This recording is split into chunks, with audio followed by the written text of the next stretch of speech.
ఆకాశంలో మనకు కనిపించే కోటానుకోట్ల నక్షత్రాలు, గ్రహాలు, తోకచుక్కలు తదితర పదార్థాల సముదాయమే ఈ విశ్వం. విశ్వంలోని ప్రతి అణువు శక్తిమయం. అందుకే ఈ సృష్టి సమస్తం శివమయంగా అభివర్ణిస్తూ ఉంటారు. శివుడు సర్వాంతర్యామి. ఆదియోగి అయిన ఆ స్వామి తనకు ప్రతిగా లక్షలాది జీవరాశులకు ప్రాణం పోశాడు. జలచరాలు, నదీనదాలు, కీటకాలు, జంతువులు, పక్షులు, చెట్లు, చేమలు ఇలా ఒక్కటేమిటి, భూమి మీదున్న ప్రతి జీవాన్ని తనకి ప్రతిరూపంగా మలిచాడు. అయితే వాటిలో ఒక్క మనిషికి మాత్రమే జ్ఞానాన్ని ప్రసాదించాడు. తన మూలాన్ని అర్థం చేసుకుని తనను చేరుకునేవాడు మానవుడు ఒక్కడే. అలా తమ మూలాలను తెలుసుకున్న యోగి పుంగవులు హిమాలయాల్లో దర్శనమివ్వడం మనం చూస్తూ ఉంటాం. అందుకే హిమాలయాలు అనే పేరు వినగానే మనకు గుర్తొచ్చేది నిలువెత్తు ఆధ్యాత్మికత. మరి అలాంటి ఆధ్యాత్మికతకు జీవం పోసి సర్వశక్తులు మానవుడిలోనే ఉన్నాయని తెలియజెప్పిన గొప్ప యోగి మహావతార్ బాబాజీ. హిమాలయాల విజ్ఞానానికి, హిమాలయాల మార్మికత్వానికి, అకౌల సిద్ధాంతానికి సృష్టికర్త మహావతార్ బాబాజీ.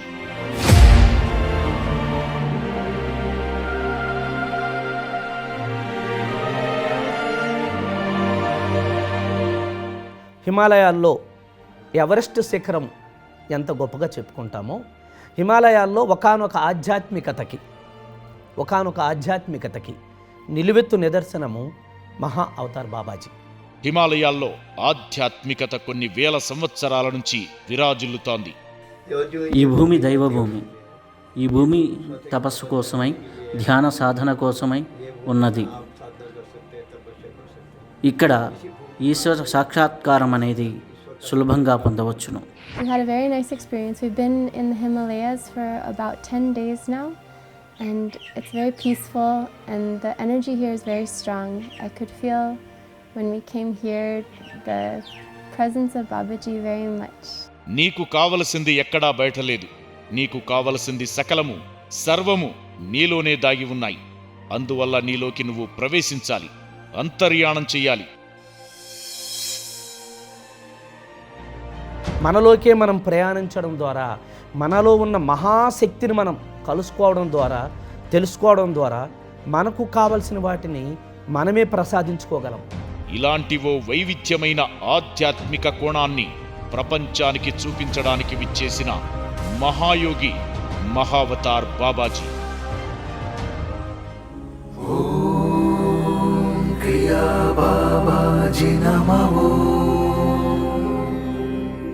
మహావతార్ బాబాజీ అన్న పదంలోనే ఆయన ప్రేరణ, ఆయన సిద్ధాంతం, ఆయన వ్యక్తిత్వం, ఆయన విశిష్టత నిబణీకృతమైంది. మనిషి మహాత్ముడు కావడానికి ఎవరిని ఏది అడుక్కోకూడదు. అదే ఆయన సిద్ధాంతం. మహాత్ముడు కావాలి, కానీ తన సాధనతో తను మహాత్ముడు కావాలి. తనలోనే అన్నీ ఉన్నాయి. తన అంతరంగ ప్రయాణం ద్వారా, తన అంతర్దర్శనం ద్వారా, కేవలం సాధన సంపత్తి ద్వారా ప్రతి మనిషి ఒక అవతార్ అవుతాడు. ఆ తర్వాత మహావతారగా రూపాంతరం చెందుతాడు అన్నదే మహావతార్ తాలూకా మూల సిద్ధాంతం. మనకు వరాలు ప్రసాదించిన వారికి తిరిగి ముడుపులు చెల్లించడం అనే ఒక వ్యాపార సానుకూల దృక్పథంలోకి మానవుడు వెళ్ళిపోయినటువంటి పరిస్థితుల్లో మహావతార్ బాబాజీ ఓ గొప్ప ఆధ్యాత్మిక శక్తిని చూపించారు. అది ఆచరించడానికి బాబాజీకి పట్టిన సమయం 10,000 సంవత్సరాలకు పైమాటే. హిమాలయాల్లో ఉన్న ద్రోణాగిరి ఓ అద్భుతమైన సుందర ప్రదేశం.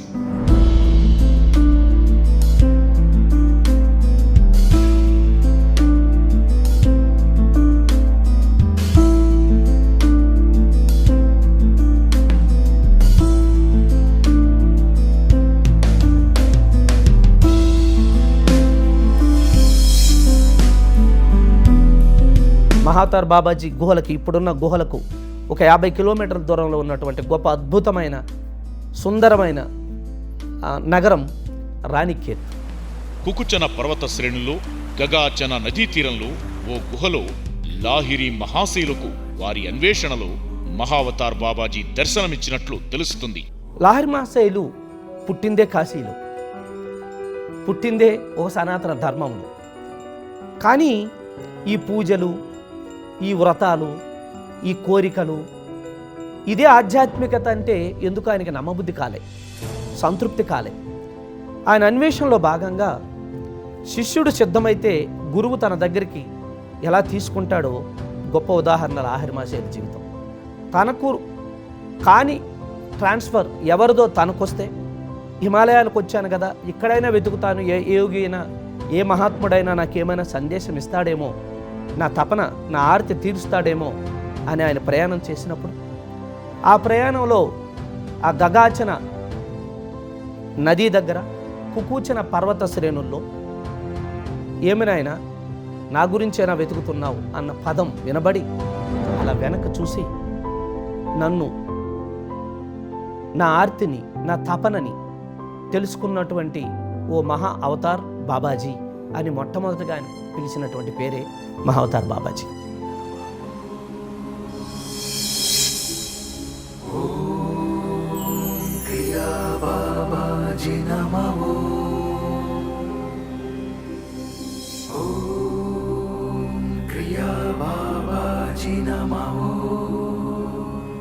ఈ పర్వతాల్లో 7 చిరంజీవులు ఉన్నారు. మహా అవతార్ బాబాజీ 8వ వారు. మనకు తెలియని సిద్ధులు ఎందరో ఉన్నారు. ఇక్కడ మహిమాన్వితమైన బట్కోడ్ పర్వతం అనేది ఉన్నది. దాన్ని లౌద్ర పర్వతం అని అంటారు. ఇక్కడ అనేక మంది సిద్ధులు ఆ పర్వతం మీద ఉన్నారు. వారు ఏ రూపంలో ఉంటారో తెలుసుకోవడం చాలా కష్టం. అప్పుడప్పుడు పక్షులు, జంతువుల రూపంలో దర్శనమిస్తూ ఉంటారు. సాధకులకి ఈ సిద్ధుల దర్శనం తరచూ జరుగుతుంటుంది. నాకు 10 సంవత్సరాల వయసు ఉన్నప్పటి నుంచి కూడా బాబాజీ గురించి నాకు బాగా తెలుసు. మా నాన్నగారు, మరి మా తాతగారు కూడా బాబాజీని దర్శించుకున్నారు, వారికి సేవలు కూడా చేశారు. ఢిల్లీ నుంచి నైనిటాల్ మీదుగా రాణికేత్కు చేరుకుని అక్కడి నుంచి ద్వారాహట్ చేరుకోవాలి. అక్కడి నుంచి 18 కిలోమీటర్ల దూరంలో ఉన్న గగాచన పర్వత శ్రేణులను చేరుకోవచ్చు. ఇక్కడి నుంచి బాబాజీ గుహకు ప్రయాణం ప్రారంభమవుతుంది. ఈ పర్వత శ్రేణుల్లో ప్రయాణం సాధకులకు కావలసినంత ఆధ్యాత్మిక అనుభూతిని సొంతం చేస్తుంది. ఒక పక్క మంచుతో కప్పబడిన వెండి కొండల్లా దర్శనమిచ్చే హిమాలయ పర్వత శ్రేణులు, మరోపక్క నిటారుగా పైన్, దేవదారు, చందన వృక్షాలు, ప్రకృతి అంతా ఇక్కడే మమేకమై ఉందా అన్న అనుభూతితో ఓ అద్భుతమైన యాత్రగా సాగిపోతుంది.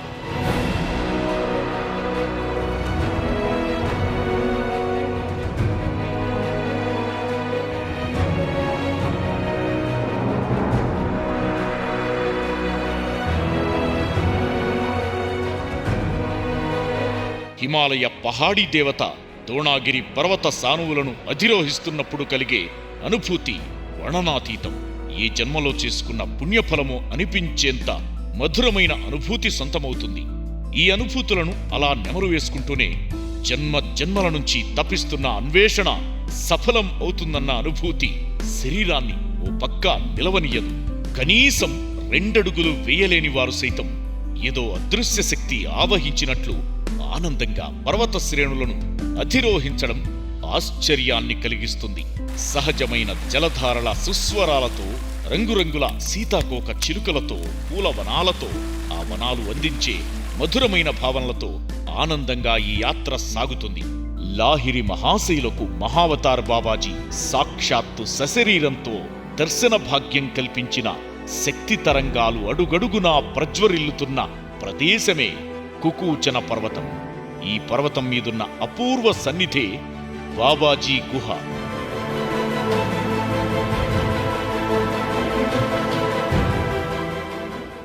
మహావతార్ బాబా సాధన ప్రయాణం కతర్గాం నుంచి ప్రారంభమైంది. అక్కడి ఆయన ఆధ్యాత్మిక ప్రయాణం కర్ణాటక, తమిళనాడు మీదుగా హిమాలయాల వరకు సాగిపోయింది. అయితే విశ్వ మానవ కళ్యాణం కోసం అవతరించిన బాబాజీ ప్రపంచానికి మొట్టమొదటగా లాహిరి మహాశైల వారి ద్వారా పరిచయమయ్యారు. ఆ తరువాత ఆయన ఎంతో మందికి ఎన్నో చోట్ల దర్శనమిచ్చారు. భారతదేశంలో చాలా తక్కువ మందికి బాబాజీ గురించి తెలిసేది. ఎప్పుడైతే సూపర్ స్టార్ రజనీకాంత్ గారు బాబాజీ గురించి తెలుసుకుని ఇక్కడికి వచ్చారో అప్పటి నుంచి జనాలు చాలా ఎక్కువగా రావడం మొదలుపెట్టారు. ఎక్కువ మంది దక్షిణ భారతదేశం నుంచే వస్తుంటారు. ఆంధ్ర, తెలంగాణ, కర్ణాటక నుంచి కూడా వస్తుంటారు. ఇప్పుడిప్పుడు ఢిల్లీ, రాజస్థాన్, కలకత్తా నుంచి కూడా బాగా వస్తున్నారు. లాహిరి మహాశయ కలకత్తాకు చెందినవారు కనుక. యోగానంద పరమహంస గారి ఒక యోగి ఆత్మకథ పుస్తకం ద్వారా మహావతార్ బాబాజీ ప్రపంచవ్యాప్తంగా పరిచయమయ్యారు. ఈ గుహకు తొలి రోజుల్లో ఒక యోగి ఆత్మకథ యోగానంద పరమహంస ద్వారా ప్రేరణ పొందినటువంటి యోగద సత్సంగ్ సొసైటీ సభ్యులందరూ వాళ్ళు ఖచ్చితంగా వాళ్ళ జీవితకాలంలో ఒక్కసారైనా ఆ గుహకు వెళ్ళాలి. తొలి రోజుల్లో వాళ్ళు మాత్రమే వెళ్ళేవాళ్ళు. ఏ నెలకో 2 నెలలకో ఒక్కొక్కరు వెళ్తే ఎక్కువ. కానీ పిరమిడ్ స్పిరిచువల్ సొసైటీస్ మూమెంట్ అన్నది పితామహ పత్రిజీ ప్రచారం చేసిన తర్వాత ధ్యానము, క్రియాయోగము, ఒక యోగి ఆత్మకథ గురించి ప్రపంచానికి విస్తారంగా తెలిసిన తర్వాతను మరి యావత్ పిరమిడ్ ధ్యానులందరూ ఇప్పటికీ కొన్ని వేల మంది ఆ గుహకు వెళ్ళడం, ధ్యానం చేయడం చాలా సహసిద్ధంగా జరుగుతుంది.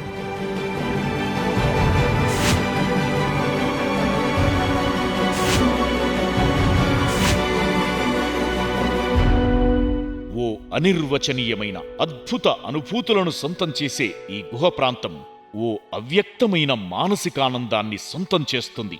అద్భుతమైన హిమాలయాలు ఒక పక్క, మంచు పర్వతాల సందర్శనంతో, సకల పుష్పాల సుగంధాలతో, మాలికలతో ఎంతో ఆహ్లాదకరంగా, శక్తివంతంగా ఉన్న ఈ ప్రదేశాన్ని ఇప్పటి వరకు కొన్ని లక్షల మంది సందర్శించి అనేక అనుభవాలు పొందారు. కౌసాని పర్వత శ్రేణులు ఒకవైపు, సిద్ధయోగులందరూ కలిసే ప్రదేశమైనటువంటి సిద్ధపీఠానికి అతి సమీపంలో ద్రోణుడు, కృపాచార్యుడు, ఎంతోమంది గొప్ప ధ్యాన యోగులు పుట్టినిల్లైనటువంటి సంజీవిని పర్వతానికి అతి సమీపంలో, సహజ సౌందర్యానికి నిలయమైనటువంటి రాణీకేత్ పర్వతాల సమూహంలో, అటు గగాచన, ఇటు కుకూచన పర్వత శ్రేణుల మధ్యన ఉన్నటువంటి ఆ అద్భుతమైనటువంటి కేవ్ సాధకులకు స్వర్గధామం అని చెప్పవచ్చు. ఓ అద్భుతమైన శక్తులు గల యోగి పుంగవుడికి ఆశ్రయమిచ్చిన ఆ గుహ సుమారు 4-5 మీటర్ల వ్యాసార్థంతోనూ 5 మీటర్ల ఎత్తుతో సహజ సిద్ధంగా ఏర్పడినటువంటి గుహగా ఖ్యాతికెక్కింది. అక్కడ ఏ చెట్టును పట్టుకున్నా అనుభవమే, ఏ మొక్కను ప్రశ్నించినా అనుభవమే. అలాగే అక్కడ నివసించే కుక్కలు, సాధారణమైన జంతువులు ఇక్కడ అనేక అనుభవాలు అందిస్తుంటాయి. కొంతమంది ఆ గుహకు వెళ్ళినప్పుడు తోవ తప్పిపోవడం సహజంగా జరుగుతుంటుంది. కానీ ఏ మనిషో వచ్చి గుహ ఎక్కడుందో చెప్పి వాళ్ళకి సహాయం చేస్తాడు. ఆ మనిషి ఎవరంటే మహావతార్ బాబాజీ. ఒక కుక్క రూపంలో వచ్చి ఆ కుక్క గుహ వరకు తీసుకొచ్చి వెళ్ళిపోతుంది. ఆ కుక్క ఎవరో కాదు, మహావతార్ బాబాజీ. సాధకుడు సాధన సంపత్తిని బట్టి, అవగాహనను బట్టి హిమాలయాల్లో ప్రమాణాలే అనుభవాలు. ఆ ప్రమాణాన్ని మనం అర్థం చేసుకుంటే మనకు సందేశం వస్తుంటుంది. ధ్యాన సాధన చేసుకునే వారెందరో తామెవరమో తెలుసుకోవాలని అక్కడకు వచ్చి ఆత్మజ్ఞానాన్ని పొంది అక్కడ అనేక అనుభవాలు చవిచూశారు. బాబాజీ గుహ ప్రతి ధ్యానయోగ సాధకుడికి కలల నిలయం, సిద్ధులకు స్వగృహం, తపోధనులకు దివ్యారామం. గుహలో ధ్యానం, ఆత్మలో లీనం, సమయానికి, కాలానికి, రూపానికి, శబ్దానికి అతీతమైన స్థితిలో గాఢ ధ్యానముద్రలో ఆత్మ ప్రణమిల్లుతుంది. ఈ క్రమంలో జన్మ పరంపరలో మనం ఉన్న స్థితి నుంచి ఉన్నత స్థితికి చేసే ప్రయాణంగా తోస్తుంది. క్రియయోగం ద్వారా అన్ని పనుల్లోనూ పరిపూర్ణత సాధిస్తాడని చెప్పిన యోగి పుంగవుడు మహావతార్ బాబాజీ. వారు ఈ మానవాళికి అందించినటువంటి సందేశం క్రియాయోగం. ఇందులో 2 పదాలు ఉన్నాయి, క్రియ, యోగం. క్రియ అంటే పని, యోగం అంటే కలయిక, కలిసి ఉండడం. మనం చేస్తున్న పనితో మనం కలిసి ఉంటే దాని పేరు క్రియాయోగం. అయితే మనకు తెలిసినా తెలియకపోయినా మనల్ని వదలకుండా మనతో ఉండేదే శ్వాసక్రియ. కనుక శ్వాసతో కలిసి ఉండే క్రియే క్రియాయోగం. ఈ అద్భుత ప్రక్రియ ఎన్నో అద్భుతాలనిస్తుంది. ఈ సింబల్లో ఒక గొప్ప నిగూఢ అర్థము చక్కగా ఉంది. ఈ వేలు శరీరం అయితే, ఈ వేలు మనసు అయితే, ఈ వేలు బుద్ధి అయితే, ఈ వేలు ఆత్మ అయితే, ఈ వేలు సర్వాత్మ అవుతుంది. ఈ 2 వేలు ఇలా మడత పెట్టి ఈ వేలుతో కప్పబడి ఉంటుంది. దీని అర్థం, నాయన శరీరాన్ని అలా ఉంచు, శరీరంతో ఏం చేయాల్సిన పని లేదు, కానీ నీ మనసును నీ బుద్ధిని సర్వాత్మతో నువ్వు స్నేహంతో ఉంచితే నీకు నెమ్మదిగా అసలు విషయం అవగతమవుతుంది. నేను కేవలం శరీరం మాత్రమే కాదు, నేను ఆత్మను అని. తెలిసింది గోరంతా, తెలియాల్సింది కొండంతా అని. తెలిసిన గోరంత శరీరము, తెలియాల్సిన కొండంతా నేను ఆత్మను అని.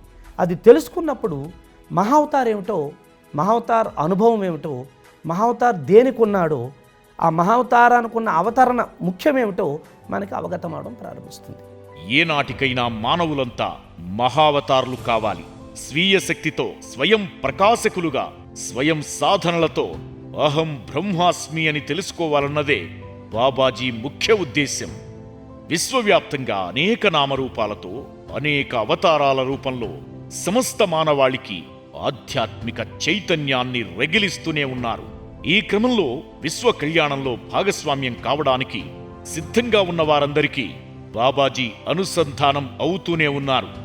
సినీ నటుడు రజనీకాంత్, రాణి ముఖర్జీ, ప్రముఖ డ్రమ్స్ వాయిద్య నిపుణుడు శివమణి, హిమాలయ మహాయోగి పైలట్ బాబా తదితర ప్రముఖులెందరో బాబాజీ మార్గంలో పయనిస్తూ మానవ కళ్యాణానికి తమ వంతు కృషి చేస్తున్నారు. 1998 నుంచి రజనీకాంత్ గారు ఇక్కడికి ఎప్పుడైతే వచ్చారో, అలాగే ఉమాభారతి గారు కూడా ఎప్పుడైతే వచ్చారో, జూహీ చావ్లా గారు కూడా వచ్చారు, చాలామంది సెలబ్రిటీస్ వచ్చారు. వాళ్ళందరూ ఇక్కడికి వచ్చిన తర్వాత ఎంతో ఆనందంగా ఫీల్ అవుతుంటారు. వాళ్ళందరికీ కొత్త ఎనర్జీని నింపుకుంటుంటారు. వాళ్ళు ఇక్కడికి ఎంజాయ్మెంట్ కోసం రారు, ధ్యానం చేయడానికి వస్తారు. నా హోటల్లోనే రజనీకాంత్ గారు మరియు ఉమాభారతి గారు కూడా స్టే చేయడం జరిగింది. రజనీకాంత్ గారు ఇక్కడ ఇల్లు కట్టుకునేంత వరకు నా హోటల్లోనే ఉండేవారు.